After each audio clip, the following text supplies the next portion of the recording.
Hello everyone, इस video में मैं डिस्कस करने वाला हूं एनटीए का जो नीट पेपर टेस्ट नंबर 16 है। तो चलिए हम लोग देखते हैं पहला क्वेश्चन क्या है। जो फर्स्ट क्वेश्चन है ये आपको स्क्रीन पे दिख रहा होगा। फर्स्ट क्वेश्चन क्या है, और फर्स्ट क्वेश्चन रिलेटेड है एटॉमिक स्ट्रक्चर के हाइड्रोजन स्पेक्ट्रम पे और डी ब्रोगली इक्वेशन पे। इस क्वेश्चन में कहा गया है कि एक एटम जो है वो 13.6, देखिए 13.6 वहां उन्होंने दे दिया है कि एक इलेक्ट्रॉन को एस्केप करने के लिए इतनी एनर्जी जरूरत होती है, और यहां पे वो एटम जो है 2 टाइम्स ऑफ इस वैल्यू को एब्जॉर्ब करता है। तो बिल्कुल जाहिर है कि सबसे पहले इलेक्ट्रॉन निकल जाएगा और इसके बाद जो एक्स्ट्रा अमाउंट ऑफ एनर्जी है वो काइनेटिक एनर्जी से एसोसिएट हो जाएगा। तो फिर हमें डी ब्रोगली वेवलेंथ निकालना है। तो सबसे पहले देखिए ये क्वेश्चन के अंदर यदि हम डायग्राम से समझने की कोशिश करें तो ये देखिए न्यूक्लियस है और ये जो है हमारा n = 1 है, और यहाँ पे ये इलेक्ट्रॉन है। यदि हम इसको एनर्जी देते हैं कितना, 13.6 इलेक्ट्रॉन वोल्ट, तो यहाँ से ये चला जाएगा इन्फिनिटी पे। ये देखिए यहाँ चला जाएगा। ये जो है n = इन्फिनिटी है। जब किसी इलेक्ट्रॉन को एटम से निकालना है, आयोनाइज करना है, तो हम कहते हैं इसको हम n = इन्फिनिटी ऑर्बिट पे भेज रहे हैं। तो ये जो है E1 है, E1 का वैल्यू है -13.6 इलेक्ट्रॉन वोल्ट, और यहाँ पे E इन्फिनिटी है 0।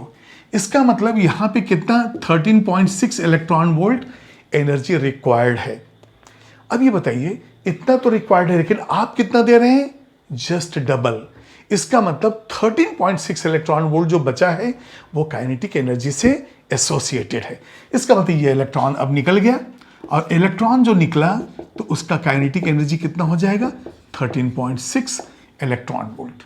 अब इसी पॉइंट को मैं लिख रहा हूं, तो यहां पे यदि हम लिखते हैं एनर्जी एब्जॉर्ब, ये है 2 टाइम्स ऑफ 13.6 इलेक्ट्रॉन वोल्ट, और ये हमारा गिवन है, क्वेश्चन के अंदर ही दिया हुआ है। अब ये बताइए energy absorb to remove electron, ये कितना होता है, 13.6 इलेक्ट्रॉन वोल्ट।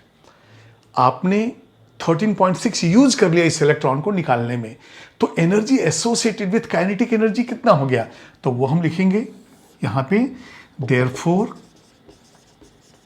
एनर्जी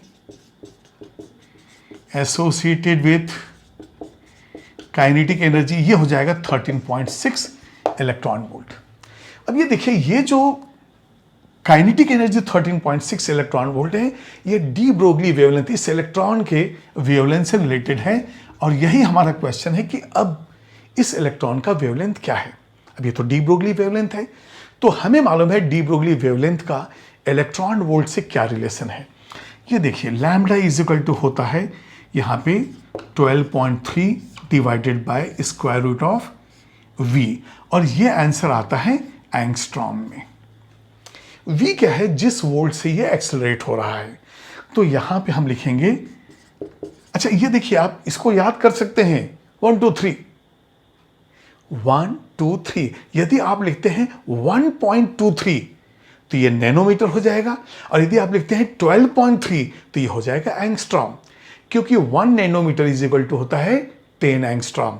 तो आप याद रखिए 1 2 3 और डिसाइड कर लीजिए कि 1 पॉइंट लगाएंगे तो कौन सा यूनिट होगा, और यदि 12.3 लिखेंगे तो क्या यूनिट होगा, ये हमारा एंगस्ट्रॉम है। तो देखिए 12.3 डिवाइडेड बाय ये जो v वोल्ट है, ये देखिए ये इलेक्ट्रॉन वोल्ट है जिससे ये एक्सेलरेट हो रहा है, ये वैल्यू है कितना, 13.6। तो स्क्वायर रूट ऑफ 13.6 ये आता है 12.3 डिवाइडेड बाय 3.68, इसका जो स्क्वायर रूट है 3.68 आता है, और ये हो जाता है वैल्यू 3.34 एंगस्ट्रॉम। अब एक एंगस्ट्रॉम कितना होता है, 10⁻⁻10 मीटर। तो अब वैल्यू आ जाएगा 3.34 × 10⁻10 मीटर। तो ये 3.34 × 10⁻10 m जो है, ये आपका ऑप्शन नंबर सी है। तो हमारा आंसर हो गया फर्स्ट का C. Second question relative lowering of vapour pressure से रिलेटेड है, और इसका फॉर्मूला हम लेते हैं राउल्ट्स लॉ से। अब इस क्वेश्चन पे देखिए सॉल्वेंट तो वाटर है और 100 डिग्री सेल्सियस टेम्परेचर है, और जो सोल्यूशन हमने लिया है वो है 1 मोलल।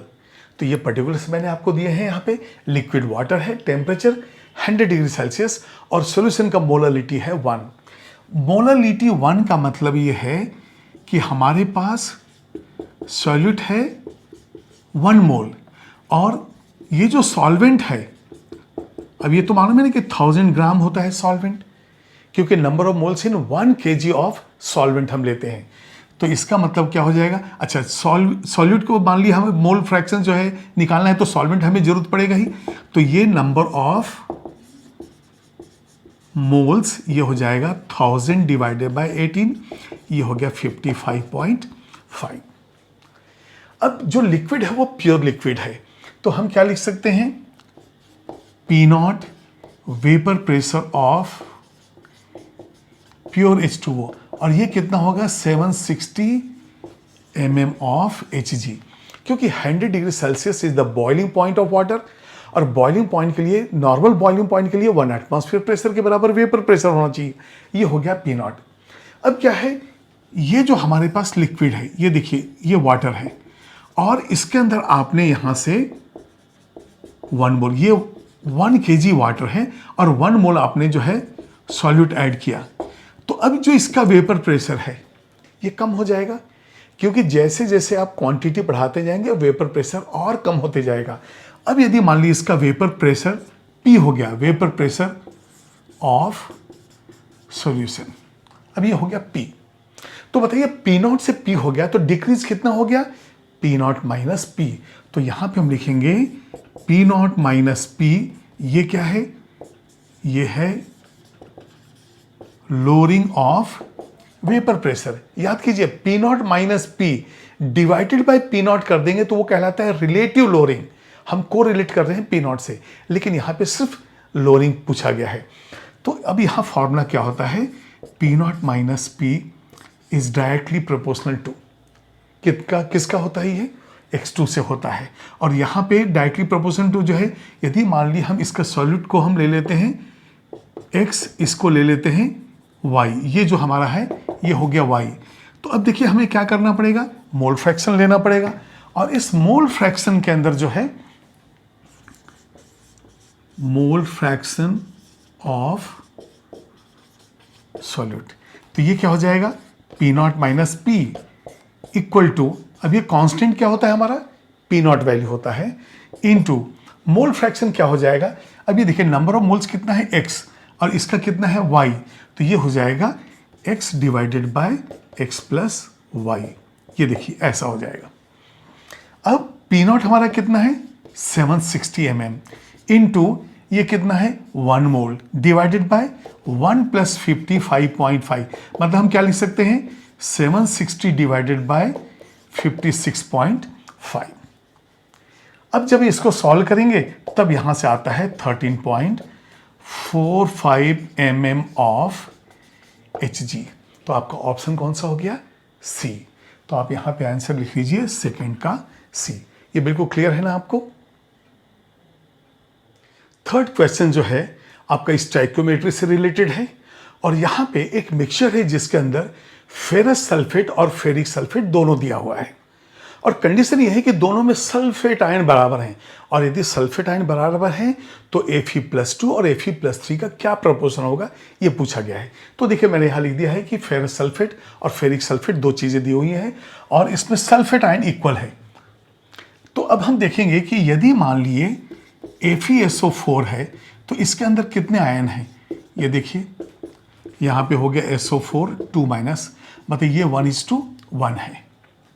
इसी तरह से यदि हम जाते हैं Fe2SO4 टेकन थ्राइस पे, तो यहाँ पे देखिए 2Fe+3 है और यहाँ पे 3 जो है ये सल्फेट आयन है। तो यहाँ पे जो प्रोपोर्शन है 2:3 है। याद है ना, फॉर्मूला जो है उसके अनुसार ही हमने लिख दिया।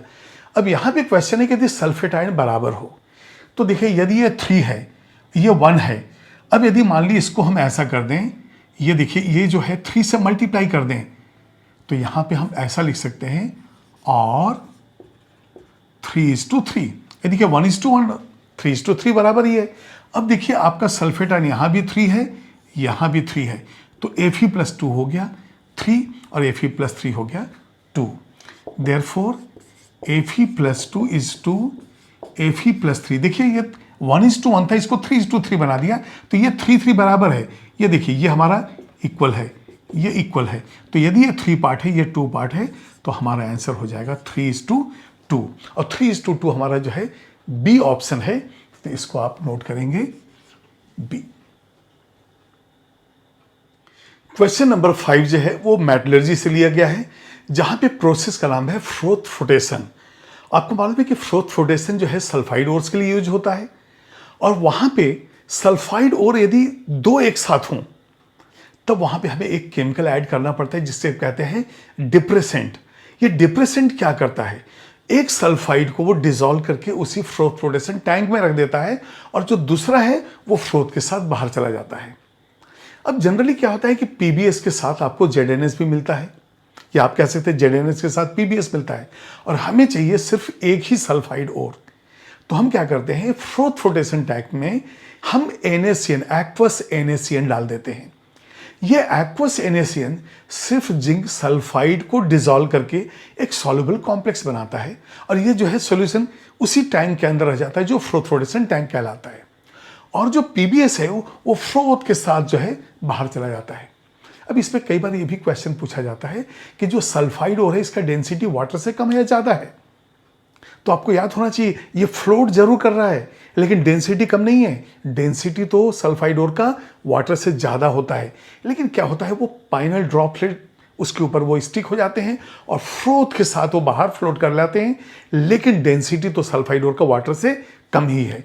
तो यहाँ पे देखिए आप जेडएनएस प्लस पीबीएस दिया हुआ है, और NaCN का क्या रोल है वो देखता हूँ। ये है डिप्रेसेंट, तो यहाँ पे लिखेंगे NaCN reacts with ZnS to give soluble complex। अब soluble complex दिया, PBS ने तो कुछ नहीं दिया, तो PBS is removed along with the froth। तो यहां लिखेंगे PBS is removed along with froth।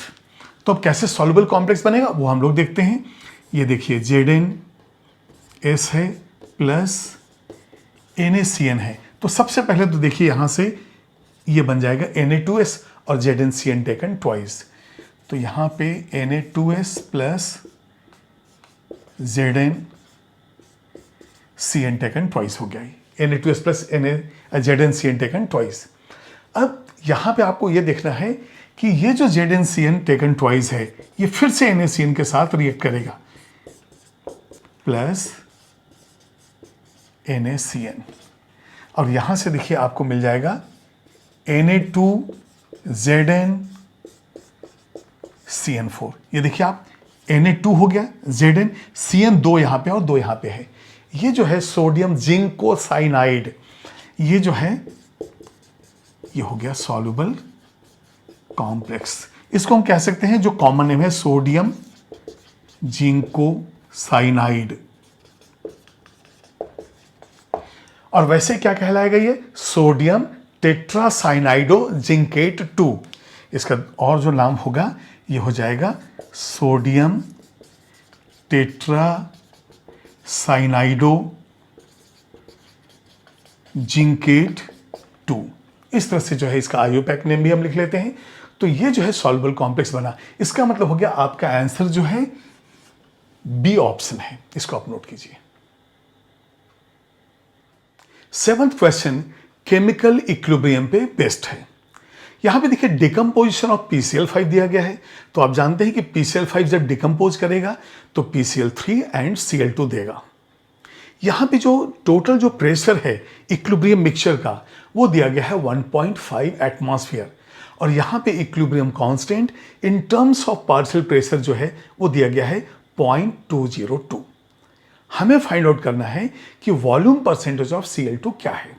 अब देखिए वॉल्यूम परसेंटेज, तो हम यदि मोल निकालने के Cl2 इक्विलिब्रियम में कितना है, तो परसेंटेज ऑफ Cl2 वॉल्यूम में या मोल में बात बराबर हो जाएगी। अब देखते हैं यहाँ पे हमारा इक्वेशन जो होगा ये देखिए PCl5 है और ये इक्विलिब्रियम साइन के बाद हम क्या लिखेंगे PCl3 एंड Cl2। अब देखिए जब टाइम 0 है, आपने 1 मोल लिया तो ये तो है ही नहीं।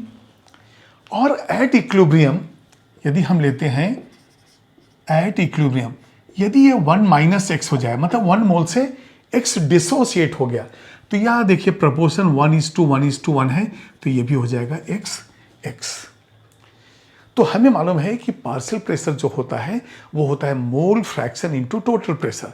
अब टोटल प्रेशर तो दिया है, तो मोल फ्रैक्शन निकालने के लिए उस पर्टिकुलर जो स्पीसीज है उसका हमें चाहिए मोल डिवाइडेड बाय टोटल मोल। तो यहाँ पे हमें टोटल मोल निकालना है, तो लिखेंगे यहाँ पे टोटल मोल्स। ये देखिए 1 माइनस एक्स ये हो गया x प्लस x, तो ये x कैंसिल कर दीजिए, तो टोटल क्या हो जाएगा आपका 1 प्लस x, इतना मोल हो गया। अब Kp का वैल्यू निकालने के लिए आपको पार्शियल प्रेशर सबका लिखना है। तो अब यदि मैं यहाँ पे लिख दूं पार्शियल प्रेशर ऑफ PCl3, तो ये क्या हो जाएगा mole fraction into total pressure. तो मोल फ्रैक्शन PCl3 का कितना हो जाएगा x डिवाइडेड बाय टोटल, तो x divided by 1 plus x whole multiplied by 1.5, क्योंकि हमारा प्रेशर कितना दिया गया है 1.5 एटमॉस्फेयर। उसी तरह से सेम वैल्यू Cl2 के लिए हो जाएगा, तो पार्शियल प्रेशर ऑफ Cl2 जब हम लेंगे तो ये भी हो जाएगा x divided by 1 plus x whole multiplied by 1.5। अब PCl5 का कितना होगा, यदि हम लेते हैं PCl5, तो PCl5 है हमारे पास 1 minus x divided by total कितना है 1 प्लस एक्स। ये समझ में आया ना, अभी एट इक्विलिब्रियम 1 माइनस एक्स मोल हमारे पास है, टोटल तो 1 प्लस एक्स मल्टीप्लाइड बाय 1.5। तो हमारे पास पार्शियल प्रेशर प्रोडक्ट साइड और रिएक्टेंट साइड दोनों हो गया। अब मैं इसको यहाँ से Kp का वैल्यू कैलकुलेट करता हूँ, तो यहाँ पे देखिए partial pressure of PCl3 into partial pressure of Cl2 divided by partial pressure of PCl5। अब कैसे निकालेंगे हम, अब पार्शियल प्रेशर ऑफ PCl3 कितना है x divided by 1 plus x multiplied by 1.5 into Cl2 बिल्कुल उतना ही है x divided by 1 plus x multiplied by 1.5 whole divided by, अब होल डिवाइडेड बाय PCl5 कितना है 1 minus x divided by 1 plus x multiplied by 1.5। अब हम क्या कर सकते हैं, कम से कम ये 1.5 एक तो हम कैंसिल कर ही देते हैं, और ये 1 प्लस एक्स भी हम एक को कैंसिल कर देते हैं। तो अब जो हमारे पास बचेगा, क्या बचेगा x, यहाँ से x ही बचा, यहाँ से x divided by 1 plus x, और ये है 1 माइनस एक्स, ये 1.5 है, तो टोटल वैल्यू हो जाएगा एक्स स्क्वायर। अब देखिए x square into 1.5 divided by, अभी देखिए 1 प्लस एक्स है, ये 1 माइनस एक्स है, तो 1 माइनस एक्स 1 प्लस एक्स ऐसा लिख देंगे हम। ये कितना है a minus b, a plus b का फॉर्मूला है, तो यहाँ पे पहले हम Kp वैल्यू लिखते हैं 0.202, और ये कितना हो जाएगा आपका 1.5 x square divided by 1 minus x square, 1 square minus x square, 1 minus x square. और यहाँ पे हम क्या करेंगे, if x is very very less than 1, तो हम क्या कर सकते हैं यहाँ पे 0.202 कितना हो जाएगा ये 1.5 एक्स स्क्वायर, क्योंकि 1 माइनस एक्स स्क्वायर तो वैसे ही हो गया। अब मैं यहीं पे इसको सॉल्व कर देता हूँ ताकि सारे आंसर्स आपके एक साथ हों। यहाँ से हमें मालूम चल रहा है कि वैल्यू हो जाएगा x square is equal to 0.202 divided by 1.5। ये बिल्कुल समझ में आ गया नहीं। अब यहाँ पे एक्स स्क्वायर का वैल्यू कितना होगा वो हम देखते हैं। मैंने इसका स्क्वायर रूट निकाल लिया है, जो भी ये वैल्यू आ रहा है आपका वो आता है 0.366। ये एक्स का वैल्यू, एक्स स्क्वायर 0 जो है ये वैल्यू आता है आपका 0.134 और एक्स हो जाता है 0.366। अब यहाँ पे हमको लेना है कि वॉल्यूम परसेंटेज क्या है, तो वॉल्यूम परसेंटेज ऑफ Cl2। अब बताइए Cl2 हमारे पास कितना है अभी, x वैल्यू कितना आ गया है हमारे पास 0.366। अब ये 0.366 आया और टोटल कितना है 1 प्लस एक्स, तो यहां पे हम क्या कर देंगे, ये हो जाएगा अब हमारा 1 पॉइंट, तो x का वैल्यू हम कितना निकाल चुके हैं 0.366, तो ये कितना हो जाएगा 1 + 6 है 0.36, 1.366। तो वॉल्यूम परसेंटेज ऑफ Cl2 क्या हो जाएगा, ये हो जाएगा आपका 0.366 डिवाइडेड बाय 1.366 मल्टीप्लाइड बाय 100। ये बिल्कुल क्लियर है। और इसको मैंने चेक कर लिया है, ये वैल्यू आता है 26.79, तो 26.79 अप्रोक्सीमेट कितना हो गया 26.6। तो आपका आंसर जो है 26.6 जो है ये हो जाएगा डी, ये वैल्यू है डी। इसको आप नोट कर दीजिए, बिल्कुल क्लियर है ना। आप नंबर ऑफ मोल्स पहले निकालेंगे, केपी वैल्यू डालेंगे, और ये जो है वैल्यू आया तो यहां से हम एक्स स्क्वायर कैसे निकालेंगे 0.202 डिवाइडेड बाय 1.5, और ये जो है करीब इस तरह से वैल्यू 0.134 आता है एक्स स्क्वायर का, तो एक्स का वैल्यू हो गया 0.366। अब हमारे पास क्लोरीन है 0.366 और टोटल 1 + 6 का मतलब हो गया 1.366, तो ये वैल्यू आ जाएगा। अब ये परसेंटेज आपने निकाला है तो ये 26.6% हमारा आंसर है डी। क्वेश्चन नंबर 9 जो है वो इंपिरिकल फॉर्मूला से रिलेटेड है, और यहां पे देखिए एलिमेंट्स का परसेंटेज दिया हुआ है, कार्बन दिया है, नाइट्रोजन दिया है और हाइड्रोजन दिया है। अब यहां पे जो ऑप्शंस है उसके अंदर आपको ऑक्सीजन भी नजर आ रहा है, तो ऑक्सीजन के लिए आपको याद रखना है कि oxygen is detected and determined by the indirect method. अब डिटेक्टेड का मतलब कैसा हो गया, यदि मान लिया आपने किसी ऑर्गेनिक कंपाउंड के अंदर एल्कोहल फंक्शनल ग्रुप को डिटरमाइन किया या फिर एल्डिहाइड या कीटोन को किया, मतलब इनडायरेक्टली आपने ऑक्सीजन को डिटेक्ट कर लिया। और डिटर्मिनेशन में क्या होता है, यदि सारे एलिमेंट्स का परसेंटेज 100% नहीं है तो रिमेनिंग होता है ऑक्सीजन। तो हमें क्या करना पड़ता है कि जो भी वेट है, जो परसेंटेज है, अब उसको आउट ऑफ 100 मान के चलिए। यदि वो वेट है तो उसमें एटॉमिक वेट का जब हम डिवाइड करेंगे तो आ जाएगा नंबर ऑफ मोल्स, और जो सिंपलेस्ट रेशियो होगा वो हो जाएगा हमारा फॉर्मूला। तो चलिए देखते हैं, यहाँ पे कार्बन का परसेंटेज 20 है, नाइट्रोजन का 46.6 है और हाइड्रोजन 6.66 है। और ये जो ऑर्गेनिक कंपाउंड ए है, जब NaOH के साथ रिएक्ट करता है तो वहां से मिलता है हमें ammonia.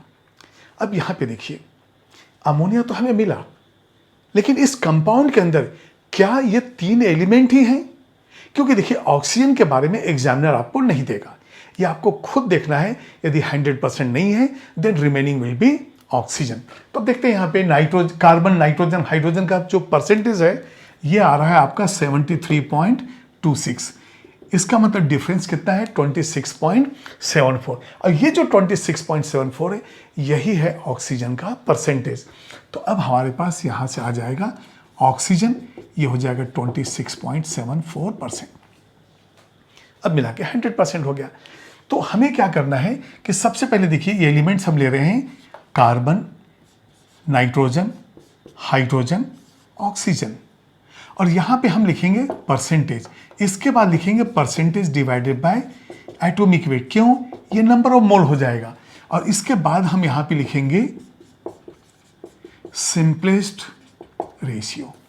Wait divided by atomic weight ही हमारा होता है नंबर ऑफ मोल, क्योंकि ये परसेंटेज में है। तो अब बताइए कार्बन का परसेंटेज कितना दिया हुआ है 20%, तो यहां पे क्या हो जाएगा 20 डिवाइडेड बाय 12। नाइट्रोजन कितना है 46.6%, तो ये नंबर ऑफ मोल कितना हो जाएगा। यहां पे हम क्या करेंगे, इसको हम ऐसा कॉलम वाइज बना लेंगे ताकि जो है कैलकुलेशन इजी हो जाए। अब यहां पे जो है हमारे पास आ रहा है 46.6, तो ये हो जाएगा 46.6 डिवाइडेड बाय नाइट्रोजन का हो जाएगा 14। अब देखिए हमारे पास जो है 2 एलिमेंट और हैं, ये है हाइड्रोजन, और हाइड्रोजन का वैल्यू है 6.66, तो ये हो जाएगा 6.66 डिवाइडेड बाय 1, ये बिल्कुल उतना ही आएगा 6.66 से आएगा।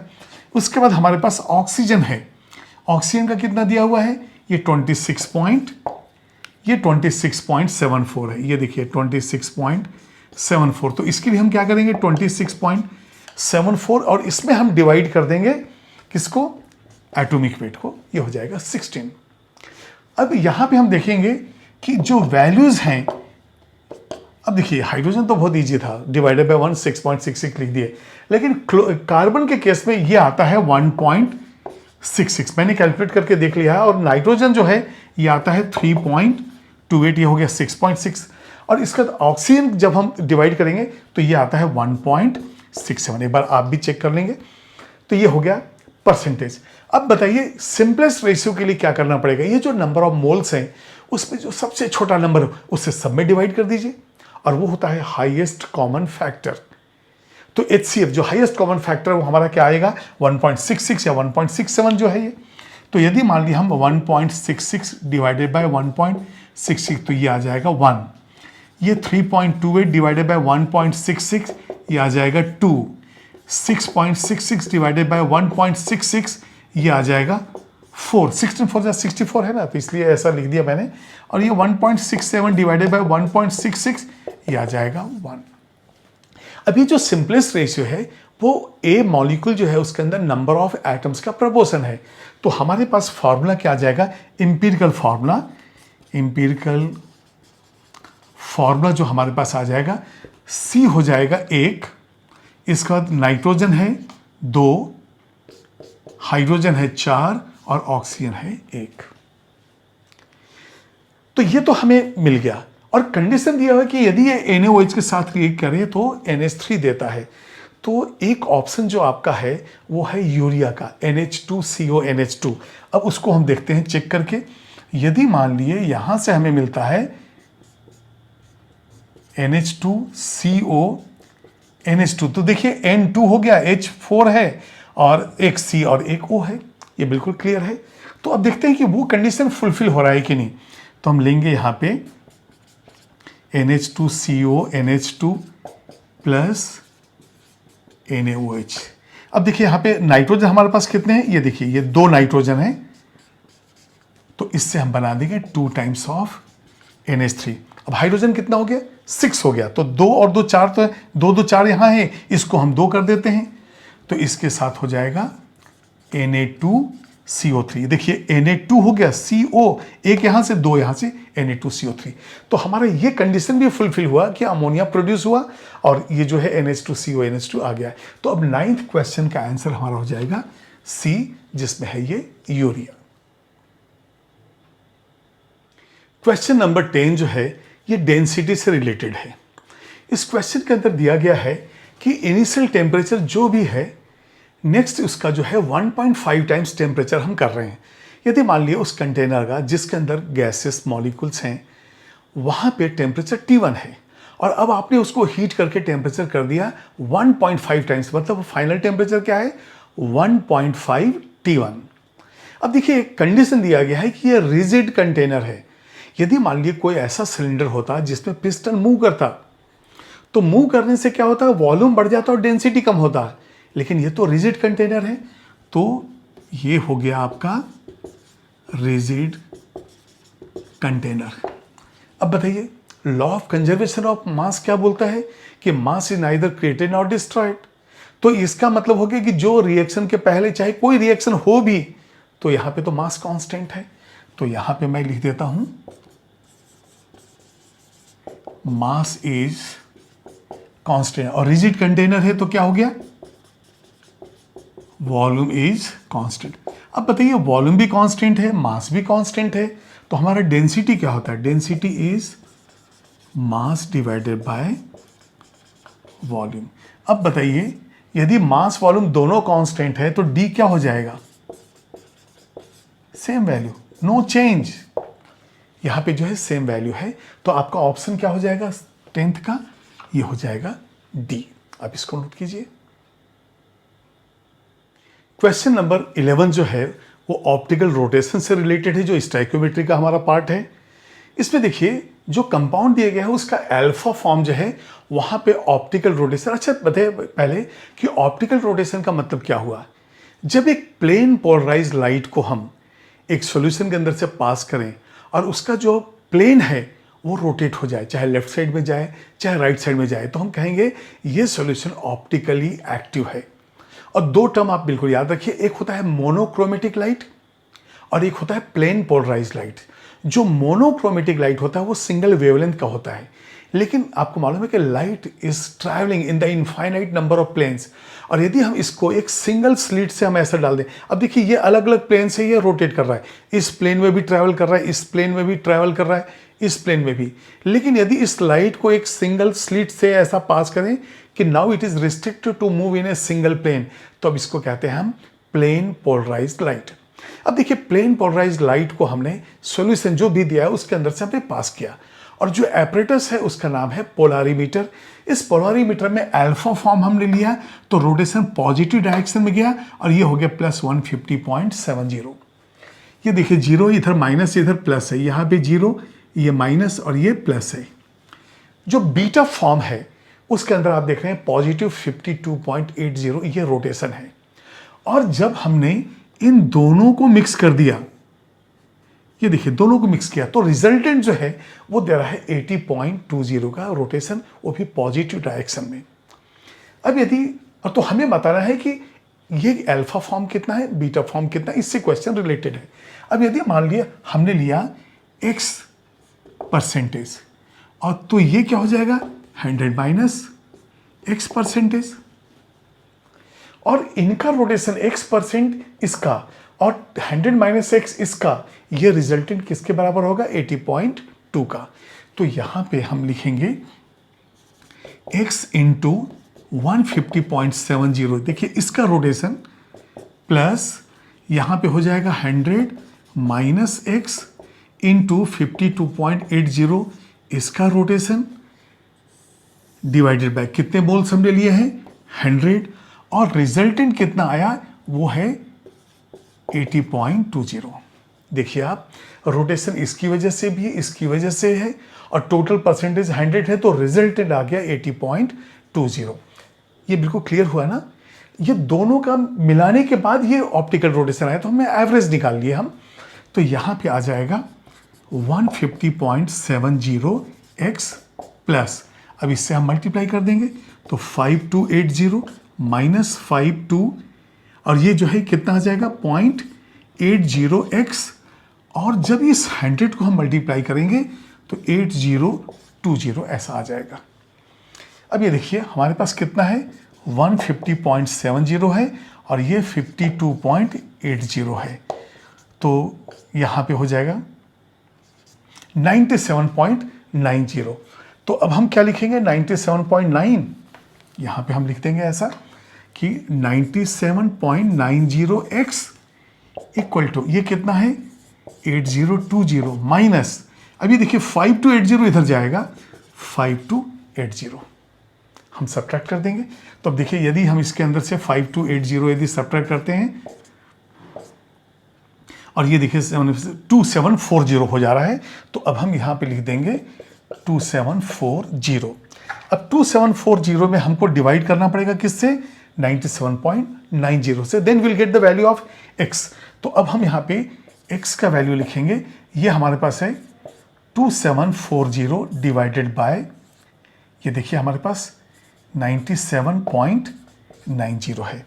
ये थोड़ा सा इसको जो है डार्क में कर देता हूँ, यहाँ पे 2740 डिवाइडेड बाय 97.9।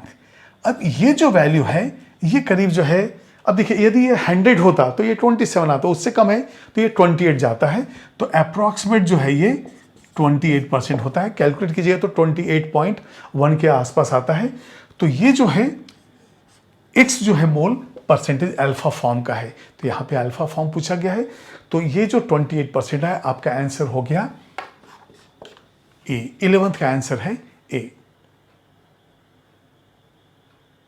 क्वेश्चन नंबर 12 जो है पी ब्लॉक के 13th ग्रुप से रिलेटेड है। अब यहाँ पे H3BO3 को रेड हॉट ऐसा हीट किया गया है। तो देखिए जब हम H3BO3 ऑर्थोबोरिक एसिड को हीट करते हैं तो अलग अलग टेम्परेचर पे भी क्वेश्चन आ सकते हैं। यहाँ तो सीधे रेड हॉट दे दिया, लेकिन जब हम H3BO3 को हीट करेंगे तो 100 डिग्री सेल्सियस पे अलग प्रोडक्ट है, 160 पे अलग प्रोडक्ट है, और जब रेड हॉट होगा तो फाइनल प्रोडक्ट होगा जो हमारा आंसर होगा। अब देखते हैं हम लोग किस तरह से ये कंपाउंड को हीट करते हैं।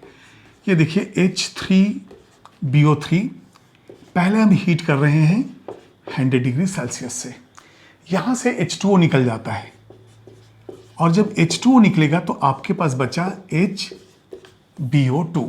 अब देख लीजिए आप H3 है, BO3 है यहाँ पे, और HBO2 को कहते हैं मेटाबोरिक एसिड। तो ये हो जाएगा मेटाबोरिक एसिड। इसकी वजह से ही मेटाबोरेट आयन होता है। और H3BO3 क्या है हमारे पास? Orthoboric acid. ये है ऑर्थोबोरिक एसिड। अभी ये तो 100 डिग्री सेल्सियस है। अब एक और रिएक्शन होगा जब 160 डिग्री सेल्सियस होगा।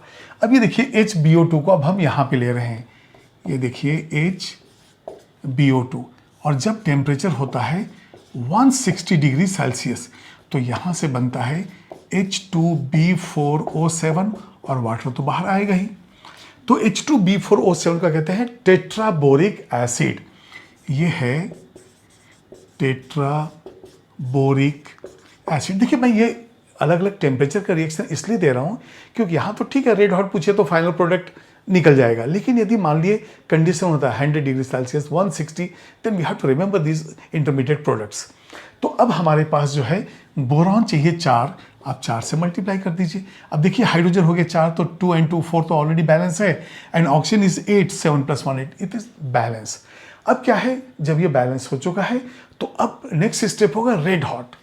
तो अब हम देखेंगे हमारे पास H2B4O7 है और यहाँ से हो गया रेड हॉट, ये बिल्कुल हीट हमने कर दिया। यहाँ से आप H2O निकाल लीजिए, तो ये H2O हो गया। अब बचा क्या यहाँ पे, 2 टाइम्स ऑफ B2O3। अब देखिए 7 है ऑक्सीजन, तो 3 2 6 and 1 7, एंड बोरॉन 4 हो गया, हाइड्रोजन 2। तो हमारा फाइनल आंसर B2O3 जो है हमारा कौन सा आंसर है, डी। तो 12th का ऑप्शन डी हमारा आंसर है। इसको आप नोट कीजिए। क्वेश्चन नंबर 13 जो है थर्मोडायनेमिक्स चैप्टर के हीट ऑफ फॉर्मेशन से रिलेटेड है। यहां पे देखिए हीट ऑफ फॉर्मेशन 3 कंपाउंड्स के दिए हुए हैं, CO2, CO एंड H2O का, और एक इक्वेशन दिया है जिसमें आपको फाइंड आउट करना है कि इस पर्टिकुलर इक्वेशन का इंथैल्पी चेंज क्या होगा। देखिए जब भी आप वैल्यू हीट ऑफ फॉर्मेशन का सब्स्टिट्यूट करते हैं तो हमें लेना पड़ता है प्रोडक्ट माइनस रिएक्टेंट, और जब आप हीट ऑफ कंबशन के वैल्यूज को सब्स्टिट्यूट करते हैं तो लेना पड़ता है रिएक्टेंट माइनस प्रोडक्ट। तो इसको आप ऐसे भी याद कर सकते हैं कि यदि हीट ऑफ फॉर्मेशन है तो फॉर्मेशन तो प्रोडक्ट साइड होता है ना, तो प्रोडक्ट माइनस रिएक्टेंट, और heat of combustion something is burning in the reactant side left side, तो यहां पे हम करते हैं left hand side minus right hand side. तो यहां पे यदि हम जाते हैं डेल्टा HF, ये देखिए डेल्टा H के लिए तो हमें क्या लेना पड़ेगा, समेसन डेल्टा H0F किसका, ये हो जाएगा प्रोडक्ट्स का, माइनस समेसन डेल्टा H0 किसका, ये हो जाएगा रिएक्टेंट्स का।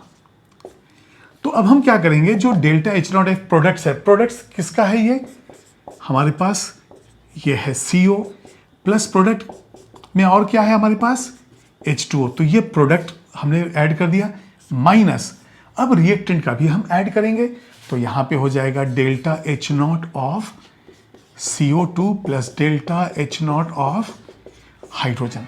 अब मालूम है कि कोई एलिमेंट यदि स्टैंडर्ड फिजिकल स्टेट में है तो उसका हीट ऑफ फॉर्मेशन है साइन कन्वेंशन के अनुसार 0 होता है। इसका मतलब इस हाइड्रोजन का हीट ऑफ फॉर्मेशन जो है 0 होगा। तो ये वैल्यूज हम सब्स्टिट्यूट करेंगे।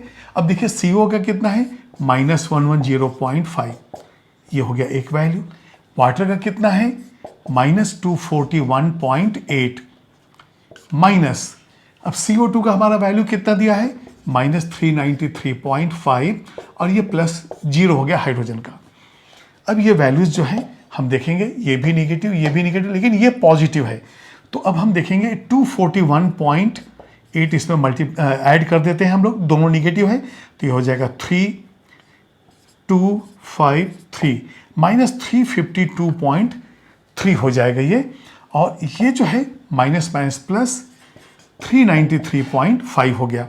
तो यहाँ पे देखिए ये पॉजिटिव है 393.5 और माइनस से 352.3, तो ये हो गया 2 1 और ये हो जाएगा 4। तो ये वैल्यू आया, ये देखिए प्लस है ये, इसलिए 41.2 जो है पॉजिटिव होता है किलो जूल। इसका मतलब आपका आंसर है बी। आप इसको नोट कीजिए। क्वेश्चन नंबर 14 जो है वो periodic table as well as d and f block element chapter से जुड़ा हुआ है। अब यहाँ पे एक्टिनॉइड्स के बारे में पूछा गया कि कौन सा एलिमेंट इसमें एक्टिनॉइड्स नहीं है। तो हमें मालूम है कि एफ ब्लॉक के अंदर दो सीरीज होता है, एक होता है लैंथोनाइड्स और एक होता है एक्टिनॉइड्स।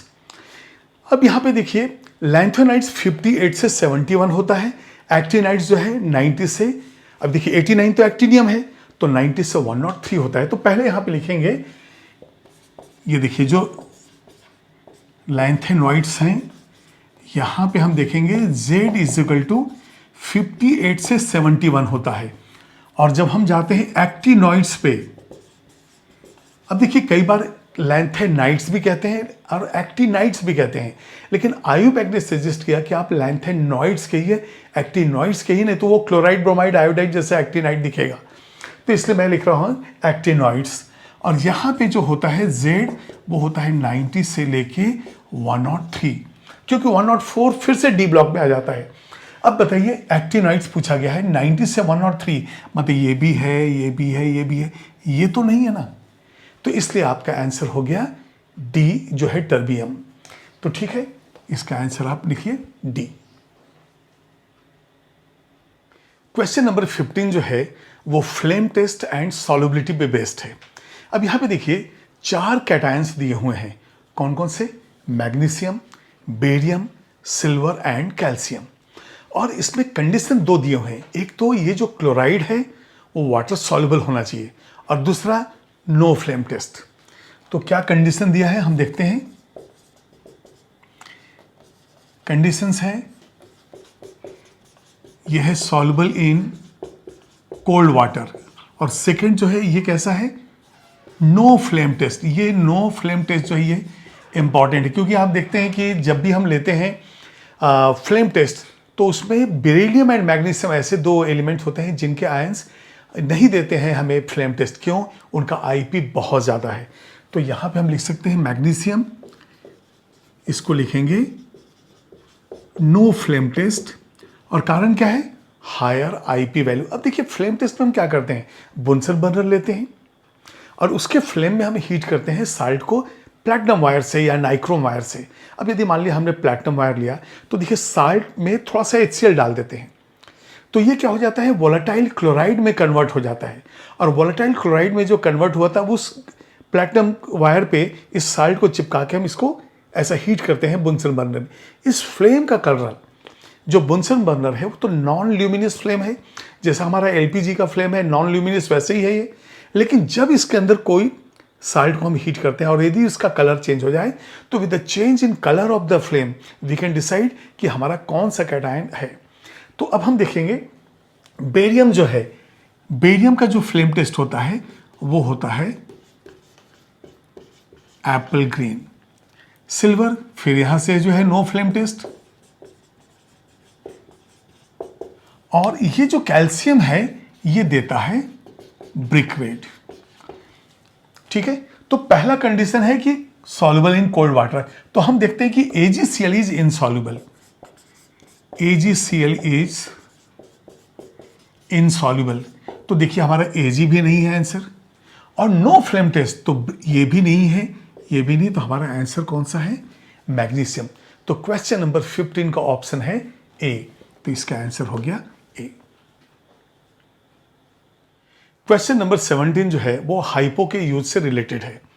हाइपो को हम फोटोग्राफर साइट भी कहते हैं। अब ये देखिए फोटोग्राफी का जो है क्या मैकेनिज्म यहाँ पे हम हाइपो को लेकर डिस्कस करते हैं वो देखिए आप। सबसे पहले देखिए एक ये फोटोग्राफिक फिल्म है जो अनएक्सपोज्ड है, ये कैमरे के अंदर है। अब ये कैमरे के अंदर है, अनएक्सपोज है, मतलब ये पूरा का पूरा जो है ये AGBR से कोटेड है। ये हमारा ऑब्जेक्ट है। इस कैमरे से जब हम इस ऑब्जेक्ट का इमेज लेते हैं तो क्या होगा, लाइट जो है यहाँ इससे चमक कर आएगा और ये भाग AGBR वाला जो है वो Ag में डिकम्पोज हो जाएगा। ये फोटोकेमिकल रिएक्शन है। जब AGBR के ऊपर लाइट पड़ेगा तो वो भाग जो है Ag और Br2 में डिकम्पोज हो जाएगा, और ये जो सिल्वर बनेगा, मेटेलिक सिल्वर, वो हो जाएगा ग्रे कलर का।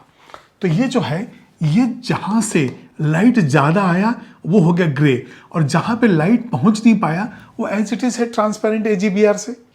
इसका मतलब हो गया कि यहाँ पे ये भाग जो है अभी भी AgBr है और यहाँ वाला AgBr किस में कन्वर्ट हो गया, Ag में। अब ये बताइए, जब ये फोटोग्राफिक फिल्म तो अभी तो हमारे कैमरे में ही है, अब जैसे इसको यदि हम बाहर निकालेंगे तो जो बचा हुआ भाग है ये भी लाइट से एक्सपोज हो जाएगा और पूरा का पूरा फिल्म जो है वो स्पॉइल हो जाएगा, पूरा का पूरा ब्लैक हो जाएगा। इसलिए हम क्या करते हैं, इसको डार्क रूम में या हल्का सा लाइट रेड कलर का जलते रहता है नाइट लैम्प जैसा, और वहां पे हम एक हाइपो का सोल्यूशन जो एक ट्रे में रखते हैं और उस ट्रे के अंदर इसको जो है हम वॉश करने की कोशिश करते हैं। जब ये ट्रीटेड विथ हाइपो होगा तो क्या होगा, ये जितना भी AgBr इधर एक्स्ट्रा था वो सारा का सारा AgBr जो है कॉम्प्लेक्स बन के निकल जाएगा। वो मैं भी इक्वेशन दूंगा। अभी भी ये निगेटिव में ऐसे ही डार्क कलर दिख रहा है। देखिए, जो ऑब्जेक्ट व्हाइट है वो ब्लैक दिखेगा और जो ब्लैक होगा वो व्हाइट दिखेगा। हमारा ऑब्जेक्ट जो है ये व्हाइट था, लेकिन इसका जो है इमेज जो निगेटिव फिल्म पे है, फोटोग्राफिक फिल्म पे है, वो है डार्क। अब हम क्या करेंगे, इसको प्रिंट निकालेंगे। प्रिंट निकालने के लिए लाइट जैसे ही हम पास करते हैं तो देखिए लाइट, ये ट्रांसपेरेंट पार्ट है, यहां से जब लाइट पड़ा तो ये जो है हमारा फोटोग्राफिक फिल्म है, ये जो है पॉजिटिव फिल्म जिसके ऊपर हम प्रिंट निकाल रहे हैं। तो इस प्रिंट के AgBr पे देखिए ये कैसा हो गया, यहां से जो लाइट पड़ा तो ये डार्क हो गया और यहां से लाइट नहीं पड़ पाया, लाइट जो है नहीं पड़ पाया तो ये कैसा है, व्हाइट ही रहा। तो यहां से लाइट ऑब्स्टिकल यहां पे रुक गया तो फोटोग्राफिक फिल्म व्हाइट ही रहा, और ये जो बाकी जो जगह है रिमेनिंग पार्ट वहां से लाइट चला गया तो वो हो गया डार्क। तो फाइनल इमेज हमें वैसे ही व्हाइट वाला मिल गया यहाँ पे। तो अब यहाँ पे हम क्या करते हैं, ये देखिए हमारा फोटोग्राफिक फिल्म का AgBr है और यहाँ पे Na2H2O3। अब ये देखिए पहले जो है हम लिख देते हैं हाइपो जो है ये होता है Na2H2O3.5H2O। तो अब इक्वेशन के लिए हम .5H2O नहीं लिख रहे हैं, सीधे ये लिख रहे हैं।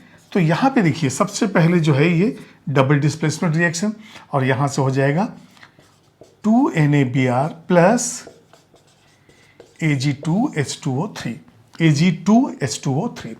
सिल्वर थायोसल्फेट, ये हो गया सिल्वर थायोसल्फेट। अब क्या होगा, ये Ag2H2O3 और मॉलिक्यूल्स जो हैं हाइपो के उसके साथ रिएक्ट करेगा। तो यहाँ पे हमारे पास मिल गया है Ag2H2O3 प्लस Na2H2O3। अब यहाँ से जो है जो कॉम्प्लेक्स बनेगा Na3Ag2O3 टेकन ट्वाइस। अब देखिए यहाँ पे यदि हम 2 से मल्टीप्लाई करें तो सोडियम हो जाएगा 6, तो यहाँ पे 3 करना पड़ेगा। अब देखिए 2 टाइम्स इंटू 3 सोडियम 6 बैलेंस है, Ag2 बैलेंस है और थायोसल्फेट 2 इंटू 2 4 है, तो 1 यहाँ पे है और 3 यहाँ पे है। तो ये जो है सोडियम अर्जेंटो थायोसल्फेट, ये हो जाएगा सोडियम अर्जेंटो थायोसल्फेट। ये जो है सॉल्युबल कॉम्प्लेक्स बन गया, ये है सॉल्युबल।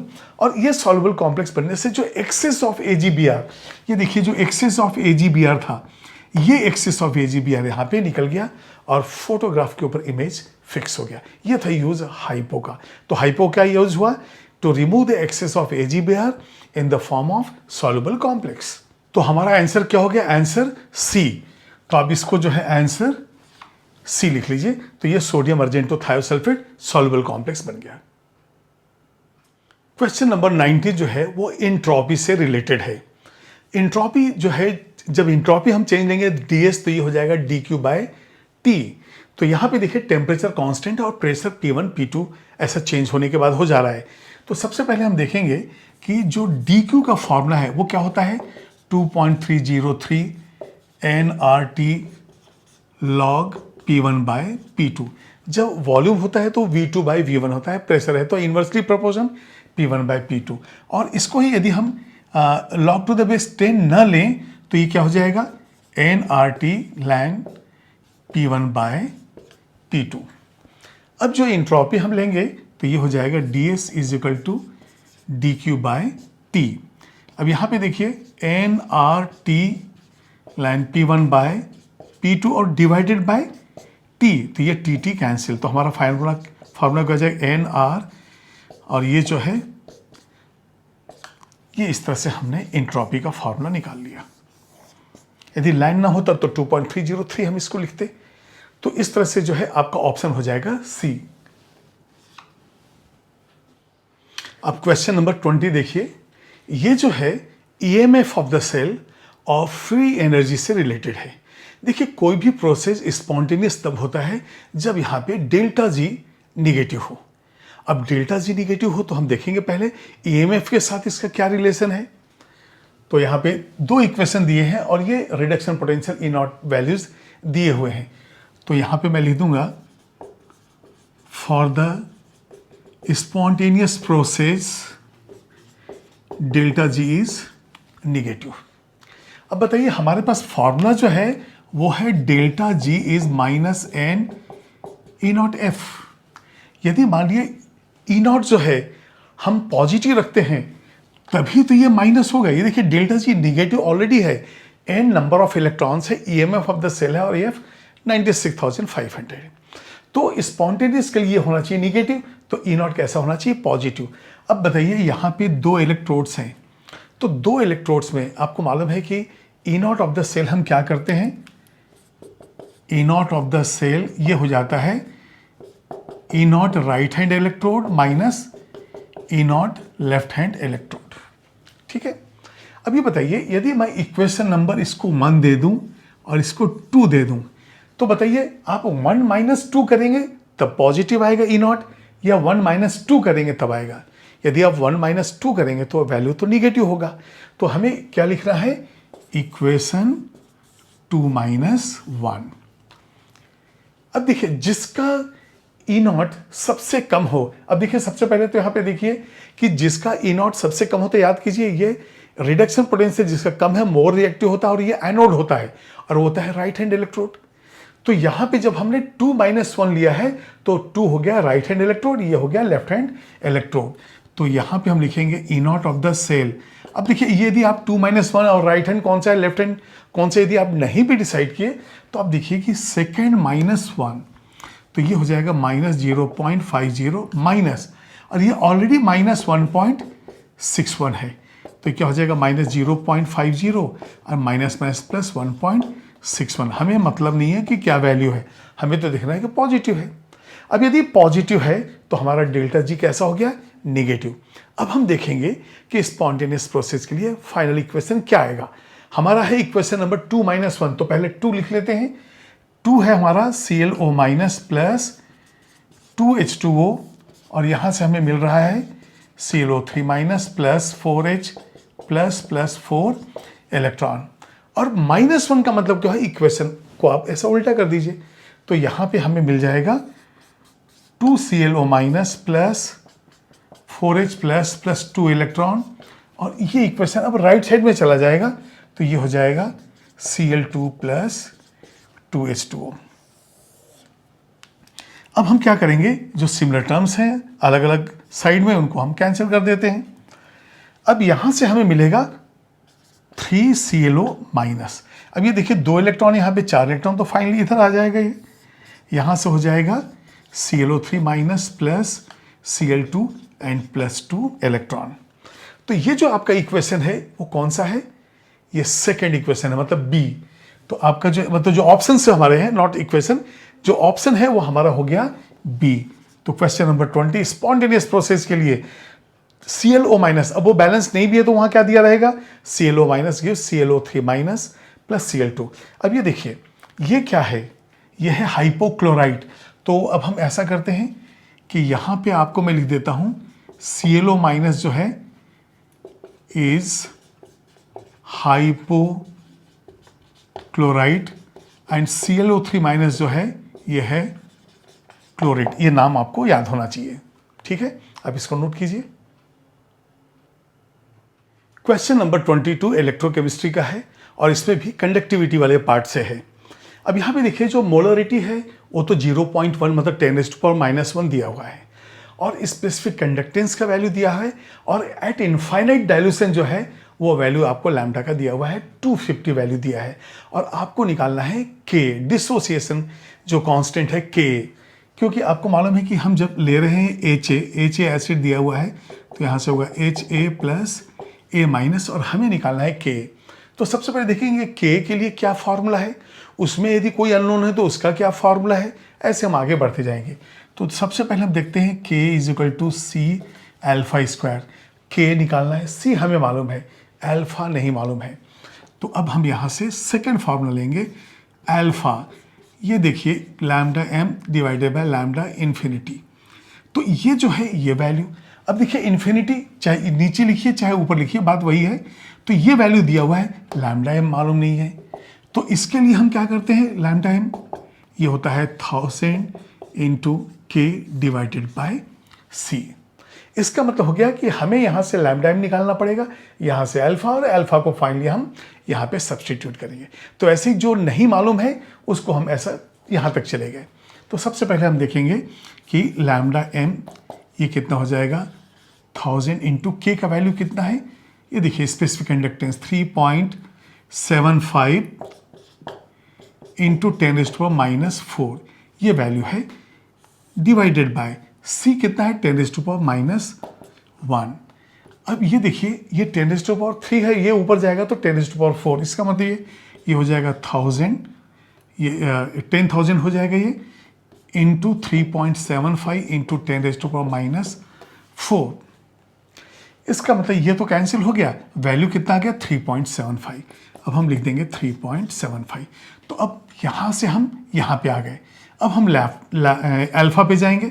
तो अल्फा हमारा है लैम्डा एम डिवाइडेड बाय जो भी इन्फिनिटी का वैल्यू है उस पर जो कंडक्टिविटी दिया हुआ है, तो इसको हम लिख लेंगे 3.75 divided by eight infinite dilution है ये 250। तो यहाँ जो है हम अल्फा का वैल्यू जब इसको सॉल्व करेंगे तो 1.5 इंटू 10⁻⁻² आता है, मैंने चेक कर लिया, आप इसको लिख लीजिए। तो यहाँ से हम यहाँ चलेगा, अब यहाँ से फिर हम यहाँ जाएंगे। अब हमारा वैल्यू है K is equal to C alpha square. अब बताइए सी कितना है 10⁻⁻⁻1, और ये हो गया 1.5 इंटू 10⁻⁻²।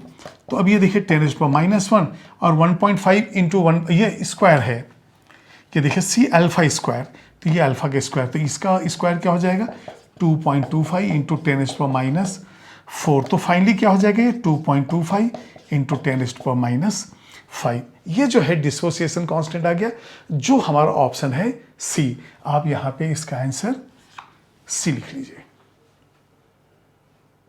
क्वेश्चन नंबर 24 जो है सॉल्यूशन चैप्टर से है, जहाँ पे depression in the freezing point का जो यूज किया गया है। अब यहाँ पे देखिए क्या क्या चीज़ दी हुई है। एक सॉल्यूशन है जिसकी मोलरिटी दी हुई है 0.001 मतलब 10⁻⁻3, और कॉम्प्लेक्स जो है MA8 मतलब सेंट्रल एटम तो M है, लेकिन ये जो लिगेंड्स A है वो कोऑर्डिनेशन स्फीयर के अंदर कितना है, बाहर में कितना है, यही हमें डिसाइड करना है। और जब वाटर हम लेते हैं तो उसका फ्रीजिंग पॉइंट कितना होता है 0 डिग्री सेल्सियस, लेकिन जैसे हमने इस कॉम्प्लेक्स को डिसॉल्व किया अब इसका फ्रीजिंग पॉइंट हो गया -0.00, ये जो 0.0054 है ये डिप्रेशन में चला गया।